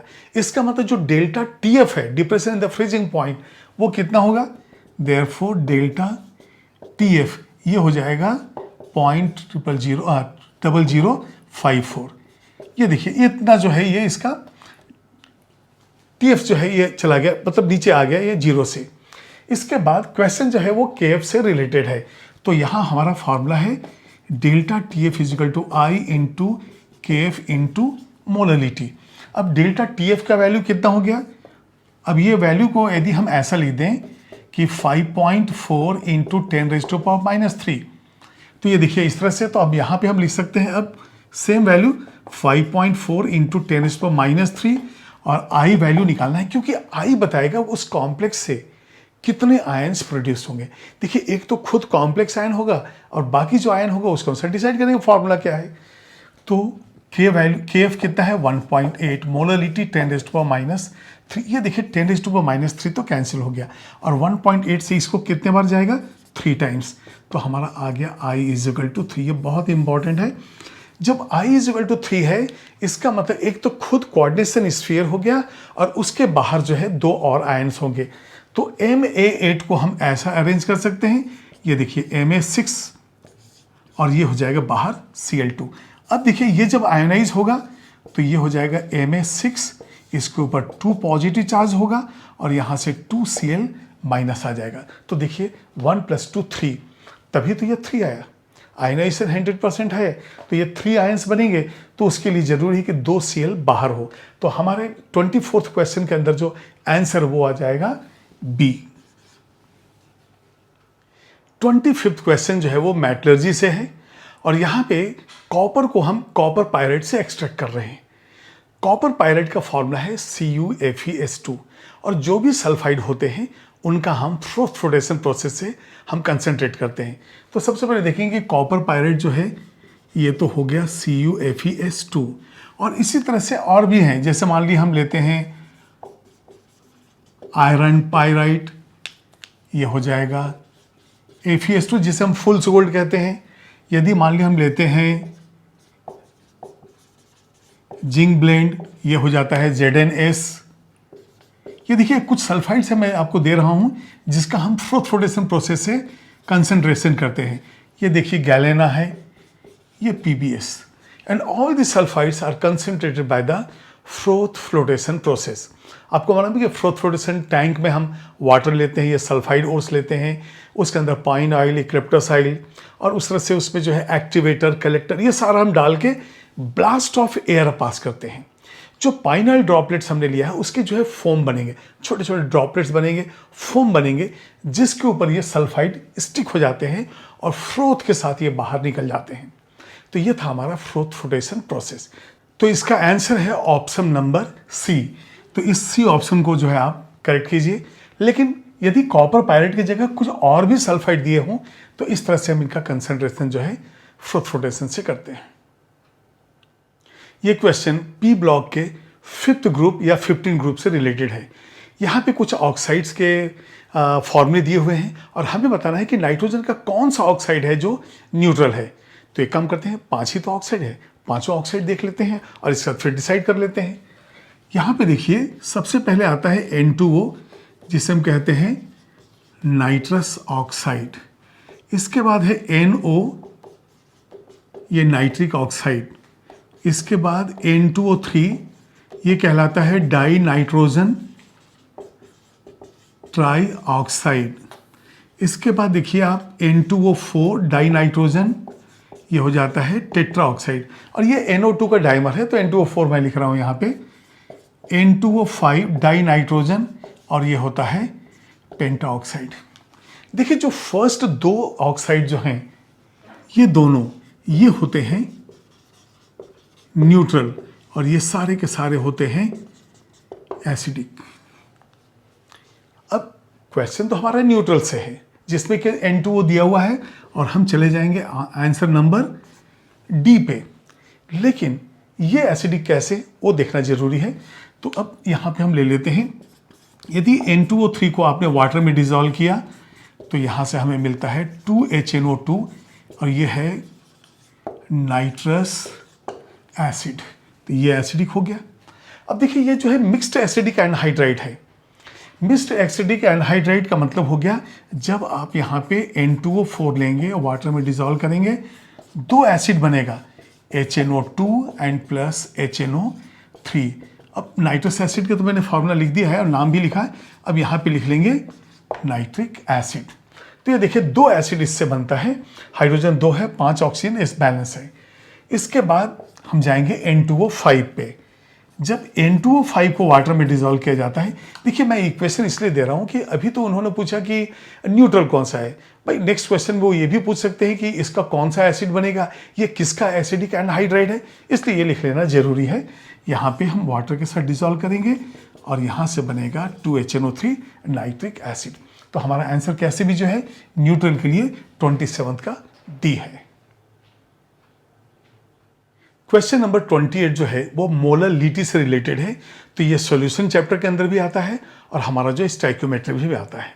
देखिए कुछ चीज़ें दी हुई है, जैसे मोलरिटी दिया हुआ है 10⁻² डेंसिटी मॉलिक्यूलर वेट है और हमें निकालना है मोलरिटी। तो इसके लिए आपको फॉर्मूला बिल्कुल याद होना चाहिए कि molarity is 1000 into molarity divided by 1000 multiplied by density minus molarity into molecular weight. ये है हमारा फॉर्मूला। तो अब हम वैल्यू को सब्सटीट्यूट करेंगे। 1000 into 10⁻² divided by 1000 into 1.1 minus molarity 10⁻² into molecular weight 106। तो देखिए यहाँ पे ये जो 10⁻² की वजह से क्या हो जाएगा 10। अब ये 1.1 है तो 1100 1100 माइनस ये 10⁻6 के डॉट को यूज करेंगे तो पॉइंट को यूज करेंगे तो 10.6 हो जाएगा। अब ये देखिए हमारा वैल्यू है 10 डिवाइडेड बाय, अब 1100 में ये देखिए 1100 है, इसमें 10.6 हमने माइनस कर दिया तो ये आ जाएगा आपका 1089.4। इस वैल्यू को आप चेक कीजिए। तो यहाँ पे जो है अब ये देखिए इस वैल्यू को हम क्या लिख सकते हैं 10.89 इंटू 10⁻² ऐसा लिख सकते हैं। तो फाइनल जब हम इसको सॉल्व करेंगे तो ये वैल्यू 9 पॉइंट समथिंग 9.1 यदि मान लेते हैं इंटू 10⁻³ आ जाता है। ठीक है, तो यदि हम इसको 1.089 लिख रहे हैं तो 10⁻, अब जैसे इसी को मैं यहाँ से लिख दूँ 10 डिवाइडेड बाय, अब इसको जो है हम मिटा देते हैं 10 डिवाइडेड बाय, इसको हम क्या लिख सकते हैं 1.089 इंटू 10⁻³ अभी ऊपर जाएगा तो यहाँ पे देखिए किस तरह से वैल्यू आ जाएगा, ये 3 है ये तो ऊपर जाएगा तो -3 हो जाएगा और ये 10 आ रहा है वैल्यू। तो इस तरह से हम देख रहे हैं कि ये वैल्यू जो है नियरली 9.1 इंटू, अब ये देखिए 10 में तो हम इसको डिवाइड कर दिए, 10⁻³ हो गया तो ये आंसर आता है और ये आंसर है आपका ए। तो क्वेश्चन नंबर 28 आंसर है ए। तो ये हो गया आपका मोलरिटी। तो इतना मोलल हम लिख सकते हैं। क्वेश्चन नंबर 30 जो है सॉलिड स्टेट से है और ये सोडियम क्लोराइड स्ट्रक्चर से रिलेटेड है। देखिए यहाँ जो आपको क्रिस्टल दिया गया है वो है लिथियम क्लोराइड और कहा गया है कि इसका जो टाइप ऑफ स्ट्रक्चर है वो है सोडियम क्लोराइड। अब आपको मालूम है कि सोडियम क्लोराइड में यदि हम क्लोराइड आयन को CCP पोजीशन में लेते हैं, FCC पोजीशन में लेते हैं तो ऑक्टाहाइड्रोलाइड में Na+ चला जाता है। तो यहाँ पे LiCl के लिए भी हम ऐसे ही करने वाले हैं। ये देखिए यहाँ से ये क्रिस्टल है और हमने कहा इसका जो साइड है वो A है। ठीक है, साइड A और A का वैल्यू दिया गया है 5.14 एंगस्ट्रॉम। अब देखिए जब फेस सेंटर्ड क्यूब है तो जो नेगेटिव आयंस हैं वो फेस डायगोनल पे मिलेंगे। इसका मतलब हो गया कि यदि ये हमारा फेस डायगोनल है तो एक यूनिट यहाँ होगा, दूसरा यूनिट यहाँ होगा, तीसरा यूनिट यहाँ होगा। तो यहाँ जो है कितने R हो जाएंगे 1 2 3 4। इसका मतलब हो गया कि यहाँ पे 1 2 3 यूनिट ऐसा हम लेंगे और ये तीनों यूनिट जो हैं ये टच कर रहे हैं और यहाँ से देखिए ये जो डिस्टेंस है ये है √2a। क्यों? ये फेस डायगोनल है। यहाँ पे जो है यदि मैं इसको ले लूँ A और B तो यहाँ पे हम लिख सकते हैं AB इज फेस डायगोनल। तो √2a का वैल्यू कितना हो गया, ये 4R हो गया ना। तो ये देखिए R है, R R R, तो हम लिखेंगे √2a is equal to 4R। √2a is equal to 4R। अब ये R भी कौन सा है, ये Cl माइनस का है तो ये जो है 4R हम माइनस लिख देंगे और हमें मालूम करना है कि R माइनस कितना है। तो ये हो जाएगा √2a डिवाइडेड बाय 4 1.4। अच्छा अभी कम करते हैं हम लोग, यहाँ पे a का वैल्यू जो है वो हम सब्सटीट्यूट कर देते हैं और ये जो √2 है इसकी वजह से a बाय 2√2 हो जाएगा। इसको हम सिंप्लीफाई कर लेंगे तो a का वैल्यू कितना है हमारे पास 5.14 डिवाइडेड बाय 2 इंटू 1.414 ये वैल्यू। तो इसका वैल्यू आता है 1.81 एंगस्ट्रॉम जो हमारा ऑप्शन है A। तो 30 का आंसर हो गया ए 1.81 एंगस्ट्रॉम। तो ये आपको याद रखना है कि जब भी फेस सेंटर्ड क्यूब हो तो फेस डायगोनल पे जो है ये यूनिट्स टच होते हैं, और यदि बॉडी सेंटर्ड क्यूब हो तो वहाँ पे बॉडी डायगोनल पे टच होते हैं। फेस डायगोनल का वैल्यू होता है √2a और बॉडी डायगोनल का वैल्यू होता है √3a। वहाँ पे भी 4r होता है, यहाँ पे भी 4r होता है। अब इसको नोट कीजिए। क्वेश्चन नंबर 34 है केमिकल बॉन्डिंग से रिलेटेड। यहाँ पे 4 मॉलिक्यूल्स दिए गए हैं और आपको बताना है कि इसमें नॉन पोलर कौन सा है। तो सबसे पहले हम देखेंगे कि यदि हाइब्रिड ऑर्बिटल, जितने भी हाइब्रिड ऑर्बिटल है, यदि सारे बॉन्डेड आइडेंटिकल हो जाएं एटम से तो वो नॉन पोलर हो जाता है। लेकिन यदि कहीं कोई लोन पेयर यदि है, यदि कोई ऐसा हाइब्रिड ऑर्बिटल जिसमें लोन पेयर हो, तो फिर यह मॉलिक्यूल कैसा हो जाता है, पोलर। और यदि मान ली किसी तरह की कोई सिमेट्री आ जाए तो हो जाएगा नॉन पोलर। हमें देखना है नॉन पोलर कौन सा है। तो चारों कंपाउंड्स का हमको एनालिसिस करना पड़ेगा, हाइब्रिडाइजेशन देखना पड़ेगा। तो चलिए हम देखते हैं पहले SF4 पे। अब बताइए SF4 सल्फर के कितने इलेक्ट्रॉन्स हैं, 6 वैलेंस इलेक्ट्रॉन है। और यहाँ पे हमारे पास 1 2 3 4 फ्लोरीन है और ये लोन पेयर है। तो अब मुझे बताइए जब 4 बॉन्ड पेयर हो और एक लोन पेयर हो तो यहाँ पे हम लिखेंगे बॉन्ड पेयर 4, लोन पेयर हो गया 1। तो इससे हमें क्या हाइब्रिडाइजेशन मिल रहा है, ये मिल रहा है sp3d। अब sp3d है तो ये जो इक्वेटोरियल पोजीशन होता है वहीं पे लोन पेयर जाएगा, तो इसका स्ट्रक्चर ऐसा हो जाएगा। ये देखिए यहाँ से हमने लिया S फ्लोरीन 1 2 3 4 और ये हो गया लोन पेयर। ये लोन पेयर की वजह से पूरा का पूरा जो डिस्टॉर्टेड टेट्राहेड्रल हो जाएगा और ये हो जाएगा पोलर। तो ये हो जाएगा polar due to 1 lone pair, और इसका जो है डिस्टॉर्टेड टेट्राहेड्रल हो जाता है, या सीसा स्ट्रक्चर भी हम इसको कहते हैं। अब इस बार देखते हैं नेक्स्ट हमारे पास है।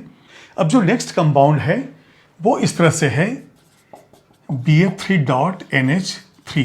एक्चुअली होता यहाँ पे क्या है, जब NH3 BF3 के साथ रिएक्ट करता है तो यहाँ से बनता है NH3 और ये डेटिव बॉन्ड BF3। यहाँ पे हाइब्रिडाइजेशन sp3, यहाँ भी sp3, जबकि पहले कितना था sp3 एंड sp2। अब दोनों ही sp3 है, लेकिन इस बोरॉन के साथ 3 तो फ्लोरीन है, चौथा तो नाइट्रोजन है। इस नाइट्रोजन के साथ 3 तो हाइड्रोजन है, चौथा जो है वो बोरॉन है। इसका मतलब क्या हो जाएगा, कोई सिमेट्री नहीं है और ये हो जाएगा पोलर। ये हो गया पोलर, पहला भी पोलर है, सेकंड भी पोलर हो गया। नेक्स्ट है हमारे पास PF3Cl2। PF3Cl2। अब ये देखिए ये कंपाउंड जो है बहुत इंटरेस्टिंग है। ऐसा लगता है जैसे F3 है तो ये इक्वेटोरियल पोजीशन पे ऊपर नीचे Cl2, और ये भी कैंसिल ये भी कैंसिल, लेकिन ऐसा नहीं होता है। जो मोर इलेक्ट्रोनेगेटिव है वो जाता है एक्सेल पोजीशन पे। इसका मतलब यहाँ पे स्ट्रक्चर इस तरह से होगा, ये हो जाएगा फास्फोरस, फ्लोरीन एक ऊपर में एक नीचे में और एक इधर से आ गया। तो अब जो हमारे पास है ये 2 क्लोरीन यहाँ जाएगा। किसी तरह की कोई सिमेट्री नजर नहीं आ रही है, इसलिए ये भी हो गया पोलर। अब लास्ट हमारे पास बचा हुआ है HCF2। अब देखते हैं HCF2 में क्या होगा। ये HCF2 में जो है हाइब्रिडाइजेशन आता है sp3d2। इसी मेथड से आप निकालेंगे तो आप देखेंगे ये sp3d2 है। अब sp3d2 में क्या होगा, स्क्वायर प्लेनर हो जाएगा और यहाँ पे हो गया जेनॉन, सॉरी HCF4 है, ये HCF4 दिया हुआ है। और यहाँ से हम 4 फ्लोरीन को ऐसा लिखेंगे 1 2 3 4, और ये जो लोन पेयर है एक चला गया ऊपर एक चला गया नीचे। तो अब यहाँ पे तो ज्योमेट्रिकल सिमेट्री नजर आ रहा है, दोनों lone pair just opposite direction में कैंसिल करेंगे और यहाँ पे हो जाएगा स्क्वायर प्लेनर। तो यही हमारा है नॉन पोलर। तो ये है square planar, cancel cancel cancel, तो ये हो जाएगा नॉन पोलर। इसका मतलब हमारा आंसर जो है ये डी ऑप्शन होगा। तो 31 क्वेश्चन का आंसर आप लिखिए डी। क्वेश्चन नंबर 33 में पूछा गया है कि किस इक्वेशन में कोलाइडल बनता है। अब यहाँ पे देखिए जो थर्ड इक्वेशन है बिल्कुल क्लियर नजर आ रहा है कि जब भी हम H2S को, चाहे वो डाइल्यूट HNO3 हो चाहे कंसंट्रेटेड HNO3 हो, जो सल्फर मिलता है वो कोलाइडल फॉर्म में होता है। तो यहाँ पे थर्ड जो रिएक्शन है वो हम देखते हैं, यहाँ पे HNO3 एंड प्लस H2S के बारे में है। यदि डाइल्यूट होता है तो वहाँ पे NO मिलता है और कंसंट्रेटेड होता है तो वहाँ पे NO2 मिलता है। इस इक्वेशन में NO दिया हुआ है। तो अब इक्वेशन देख लीजिए, बाकी तो आंसर तो हमें मालूम ही है। यदि HNO3 से हमें मिलेगा H2O plus NO plus O, तो इसको 2 टाइम्स कर देंगे तो देखिए 2 1 3 3 हो जाएगा ऐसा। फिर इसके बाद जब हम H2S को इस नेसेंट ऑक्सीजन से रिएक्ट करते हैं तो यहाँ से बनता है H2O एंड प्लस सल्फर। लेकिन 3O नेसेंट ऑक्सीजन प्रोड्यूस है तो हमें 3 से इक्वेशन मल्टीप्लाई करना पड़ेगा इस तरह से, और जब हम इसको ऐड करेंगे तो 3O विल गेट कैंसल्ड। तो हमारे पास क्या इक्वेशन हो जाएगा, 2HNO3 प्लस 3H2S गिव्स, अब ये 3 और 1 4 हो जाएगा, 4H2O प्लस 2NO और ये हो जाएगा प्लस 3 सल्फर। ये जो है ये कोलाइडल है। तो इक्वेशन तो ऑलरेडी था, सिर्फ हमने पार्शियल इक्वेशन मेथड में देखा ये कैसे इक्वेशन रखते हैं। तो आपका आंसर है सी, 33, आंसर सी। क्वेश्चन नंबर 34 भी हाइब्रिडाइजेशन से रिलेटेड है। यहां पे इन्होंने पूछा है कि pH3 के अंदर 90 डिग्री क्यों है, जबकि अमोनिया के अंदर जो वैल्यू दिया है I don't agree with that. यहां जो है ये 104 डिग्री 0.5 या 104.5 ये तो वाटर के अंदर होता है, अमोनिया के अंदर तो 106 डिग्री 46 मिनट होता है। चलिए ठीक है, जो भी है, हमें तो बताना है कि pH3 में 90 डिग्री क्यों है।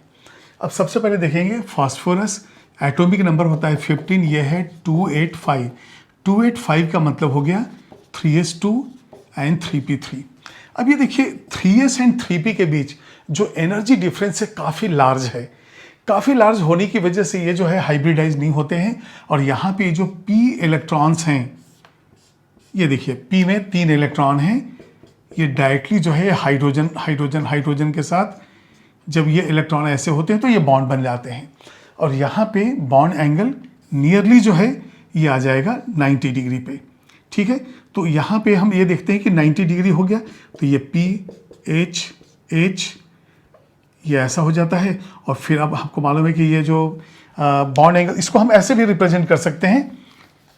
तीनों बॉन्ड एंगल को यदि रिप्रेजेंट करना है तो ऐसे हम कर देंगे, ये इस तरह से P H H H, तो ये 90 डिग्री का बॉन्ड एंगल हम इस तरह से बता देते हैं। तो यहाँ पे आपका आंसर जो है आपका थर्ड ऑप्शन है कि P और S लोन पेयर S के अंदर चला गया, क्योंकि लार्ज डिफरेंस है इनके एनर्जी के बीच में। तो आपका आंसर हो गया थर्ड। और ये वैल्यू को आप करेक्ट कर लीजिए, यहाँ पे 104.5 नहीं आएगा अमोनिया के लिए, 106 डिग्री 46 मिनट, और ये वाटर में इतना 104.5 है, क्योंकि 109.5 से जब एक लोन पेयर होगा तो अमोनिया में 107 के आसपास आ जाता है, और 2 लोन पेयर की वजह से 5 डिग्री कम होता है तो 104.5 के आसपास आ जाता है। तो pH3 के अंदर 90 डिग्री, क्योंकि S एंड P के बीच में लार्ज डिफरेंस, तो लोन पेयर यहीं रह गया और P ऑर्बिटल चले बॉन्ड बनाने। क्वेश्चन नंबर 35 जो है मॉलिक्यूलर कोलिजन थ्योरी से है। यहाँ पे अर्हीनियस इक्वेशन को अप्लाई किया गया है। तो सबसे पहले देखिए यहाँ पे दिया है कि इफेक्टिव कोलिजन, इफेक्टिव कोलिजन का मतलब होता है वो फ्रूटफुल कोलिजन जिससे हमें प्रोडक्ट मिलता है। और इफेक्टिव कोलिजन के लिए 2 कंडीशन जरूरी है, एक है प्रॉपर ओरिएंटेशन और सफिशिएंट एनर्जी। तो सबसे पहले देख रहे हैं कि यहाँ जो इफेक्टिव कोलिजन है वो 10⁻, ये कितना है, ये 10⁻⁻2%, और इसका मतलब क्या हो जाएगा, ये 10⁻⁻4, क्यों, परसेंटेज का मतलब डिवाइडेड बाय 100। अब यहाँ पे हम अर्हीनियस इक्वेशन लेंगे। अर्हीनियस इक्वेशन ये होता है K = A × e⁻⁻⁻RT। देखिए ये जो है फ्रीक्वेंसी फैक्टर होता है A, और ये जो है ये जो E है ये है activation energy, R gas constant और T टेम्परेचर है। तो यहाँ पे हम लिख देंगे E एक्टिवेशन एनर्जी जिसे हमें निकालना है, ठीक है। तो अब यहाँ पे देखिए जो इफेक्टिव कोलिजन है वो इसके बराबर है। तो यहाँ पे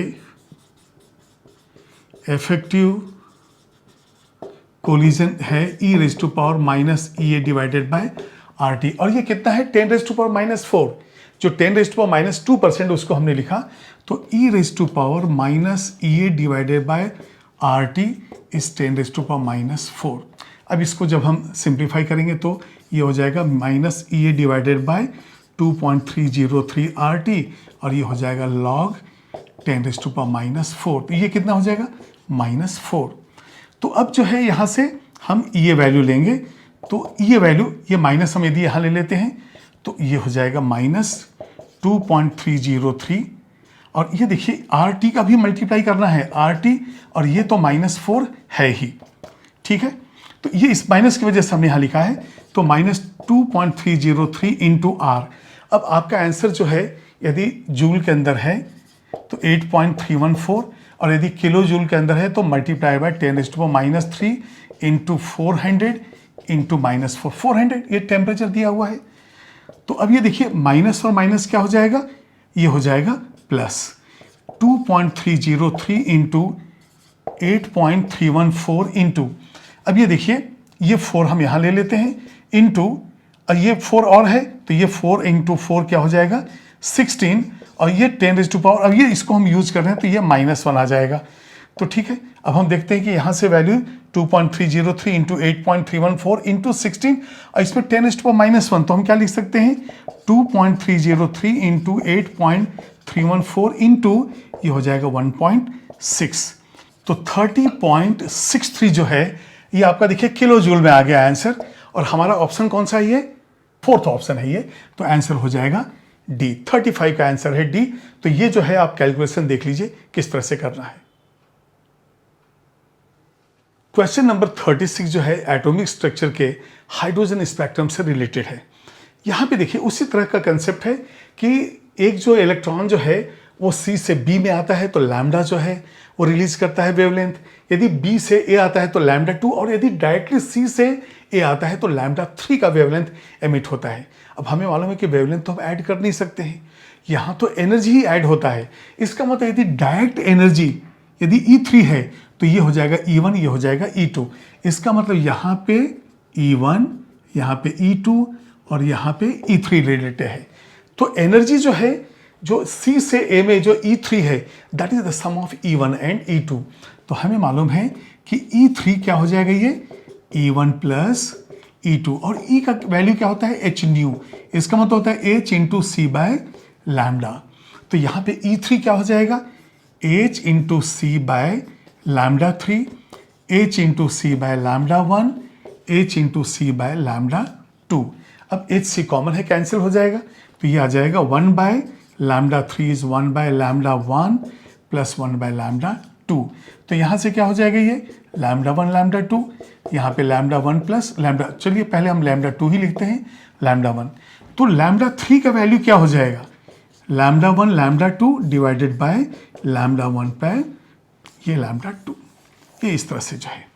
तो आपका जो क्वेश्चन नंबर 36 है उसका आंसर जो है ये सेकेंड ऑप्शन हुआ। तो इसका आंसर लिखिए आप 2।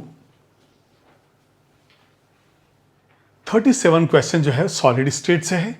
हमें मालूम है कि यदि FCC CCP हो, क्यूबिक क्लोज पैकिंग हो, तो उससे जो है उस पर यूनिट सेल में कितने होंगे यूनिट्स, 4।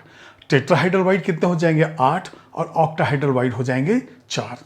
क्योंकि नंबर ऑफ एटम्स जितने होते हैं उसका डबल होता है टेट्राहाइड्रल वाइड, लेकिन उतना ही नंबर होता है ऑक्टाहाइड्रल वाइड।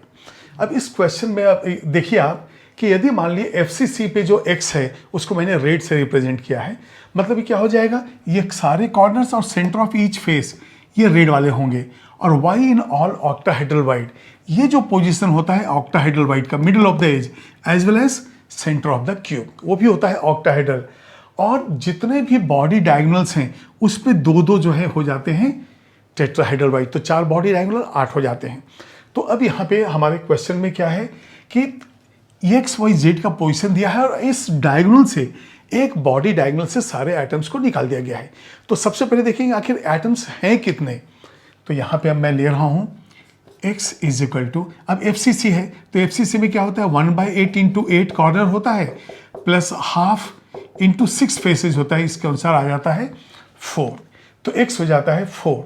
इसके बाद y जो है all octahedral wide, octahedral wide कहाँ होता है, ये पोजीशन कहलाता है ऑक्टाहाइड्रल वाइड 1/4, और ये सेंटर भी होता है।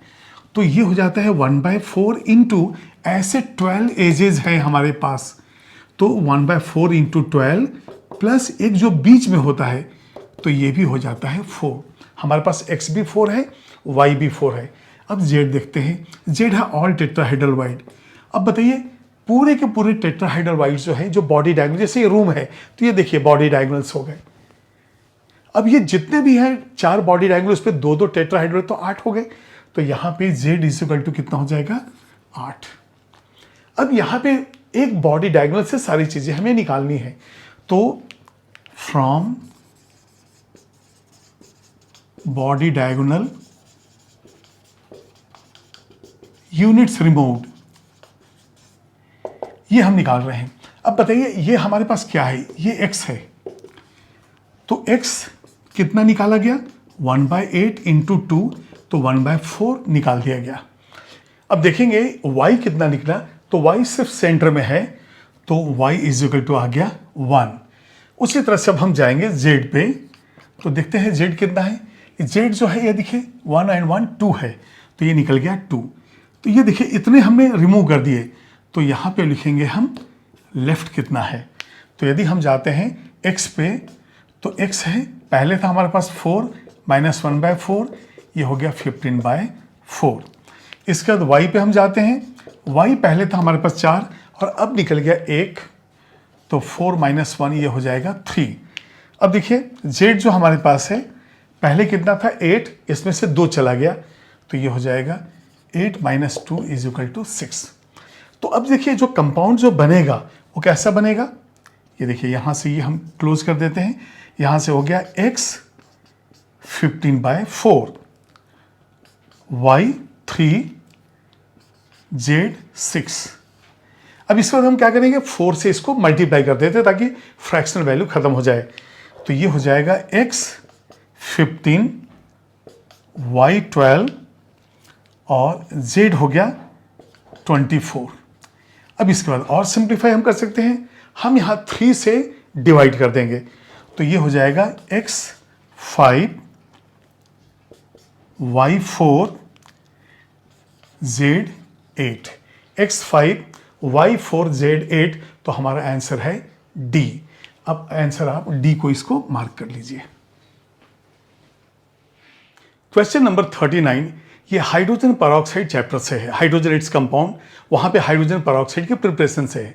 इस क्वेश्चन में पूछा गया है कि कौन सा रिएक्शन है जिसके अंदर H2O2 नहीं बनता है। तो ये देखिए 4 ऑप्शंस दिए हुए थे, अब एक एक का हम देखते हैं। यहाँ पे ये देखिए यहाँ से बनेगा BaSO4 प्लस H2O2, तो BaSO4 प्लस H2O2 ये तो बन रहा है यहाँ पे। अब इस बार सेकेंड इक्वेशन देखते हैं, यहाँ से होता है PbSO4 plus H2O and plus O2। अब हाइड्रोजन हमारे पास 2 है, तो देखिए 4 और 2 6, तो 2 यहाँ से हो गया, 1 3 हो गया, तो यहाँ पे हम यदि 2 कर देते हैं तो इस तरह से देखिए 2 PbSO4, तो इसको भी 2 करना पड़ेगा। हाइड्रोजन 4 है। अब देखते हैं ऑक्सीजन कितना हो गया, 4, तो 2 और 2 4, मेरे ख्याल से ये बैलेंस हो गया। तो यहाँ पे H2O बना, H2O2 नहीं बना, इसलिए हमारा आंसर हो गया B। लेकिन अब देखते हैं इनमें क्या होता है। जब ये एडियल ऑक्सीडेशन होता है तो यहाँ का H2 एंड ये O2 बन जाता है, और फिर से हमारे पास जो प्रोडक्ट बनता है वो देखिए क्या है। यहाँ से एंथ्राक्विनोन हो गया, और यहाँ पे इसके साथ हो जाएगा H2O2, तो यहाँ पे हमें H2O2 पेरोक्साइड बनता है। इस पर देखिए अमोनियम सल्फेट जो है, जब इसको हम डिजोल्व करते हैं, एक्चुअली ये 50% H2SO4 होता है, तो यहाँ से हमें मिलता है NH4OH एंड प्लस H2SO4। तो देखिए यहाँ पे जो है हमारे पास NH4 ट्वाइस है, तो अब हम इसको ऐसा कर देते हैं। तो अब टोटल जो है देखिए आप, सल्फेट जो एक ही है, हाइड्रोजन कितना 8 है यहाँ पे, तो 8 और यह 4 12 हो गया, तो 10 और 2 12, ये बिल्कुल बैलेंस हो गया।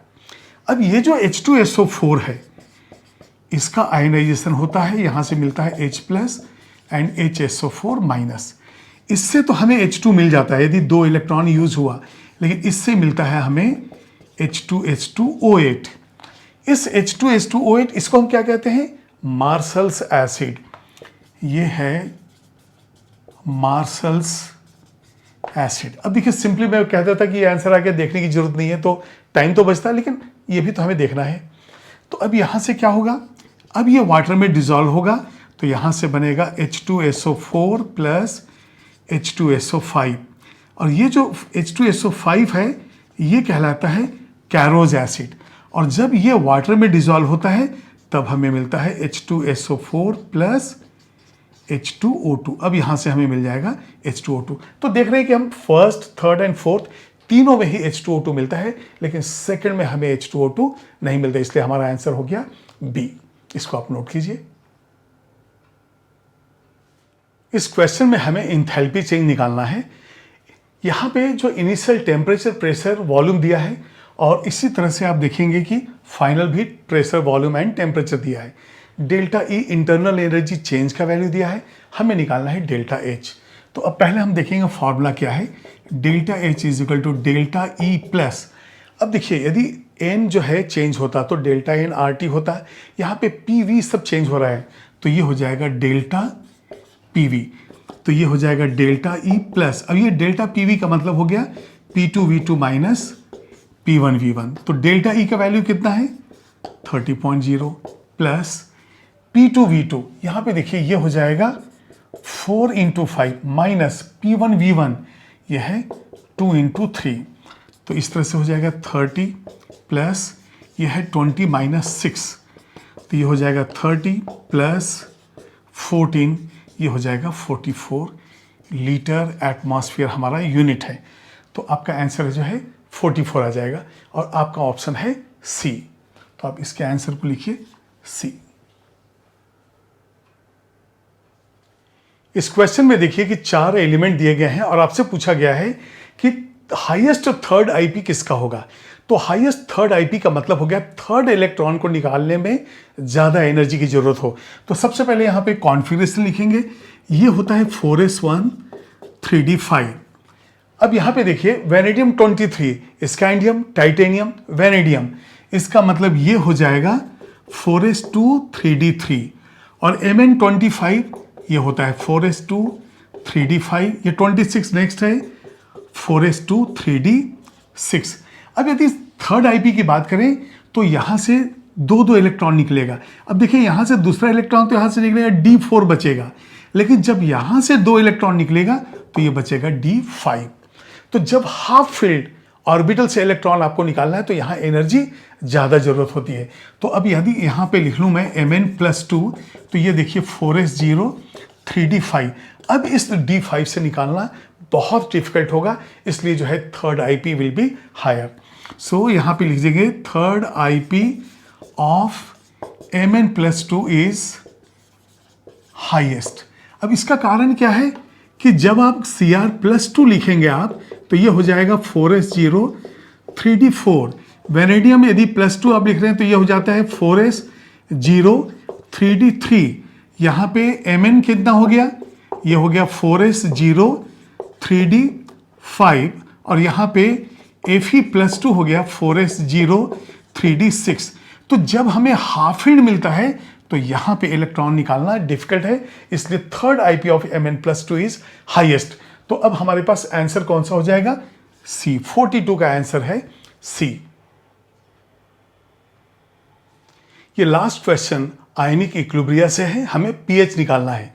देखिए एक बेस दिया हुआ है NaOH जिसकी मोलरिटी है 10⁻⁻10 m, और इससे हमें निकालना है पीएच। तो जनरली क्या होता है, हम सोचते हैं कि यदि 10⁻⁻10 OH माइनस है तो 10⁻⁻4 जो है H+ होगा, और उसके अनुसार गलती हम कर बैठते हैं। लेकिन यहाँ पे क्या देखना है कि 10⁻⁻10 तो NaOH की वजह से है, एंड H2O की वजह से जो है H+ ion, OH minus equal कितना होता है -7।